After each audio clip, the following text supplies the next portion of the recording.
India is overhauling how it acquires weapons by making it easier for domestic companies to supply military technology. The move, part of a years-long push by the Modi administration for self-reliance in defense production. This comes at a time of security tensions with China and Pakistan. Ishan Garg with this report. The future of warfare is small but mighty.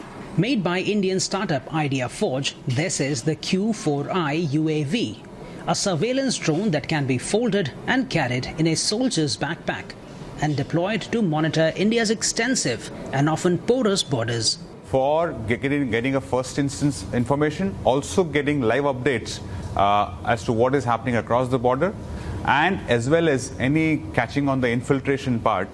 The drone can also carry small payloads, making it ideal for a range of missions, from reconnaissance to logistics support. In recent years, the war in Ukraine and conflicts at the India-Pakistan border have shown how drones can go toe-to-toe with jets and tanks as a weapon of choice. They are cheap to build, easy to mass produce, and don't endanger the human operators. It's especially crucial for a country like India, whose borders range from arid deserts to frigid mountains. And it's why military demand for unmanned aerial vehicles is taking off. Not just ISR or reconnaissance drones, but also kamikaze drone, loiter munition drones, and also logistics drones are the different platforms and portfolios that they are willing to integrate now as part of their overall arsenal. Idea Forge recently won a $16 million contract with the Indian Army under new initiatives that have made it easier and quicker for innovative local companies to supply the military. India now has over 1,000 defense startups from just a handful in 2016, and they are part of the government's ambition to diversify its suppliers and modernize homegrown capabilities. India is one of the world's biggest arms importers, with Russia its biggest supplier. But Prime Minister Narendra Modi's government has been pushing hard to increase domestic production by incentivizing local startups, creating defense manufacturing hubs, and also making procurement easier. In this year's annual budget, India's defense spending increased by roughly 10% to $81 billion.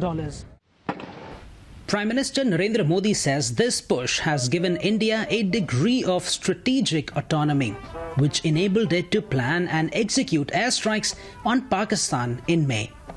क्या operation सिंदूर इतनी त्वरित गति से हम कर पाते हैं? पता नहीं कौन सप्लाई देगा नहीं देगा, साजो सामान मिलेगा नहीं मिलेगा, इसी की चिंता बनी रहती। In reality, India still depends heavily on Russian fighter jets, French aircraft and electronics from the US and Israel, making military operations vulnerable to vetoes and sanctions.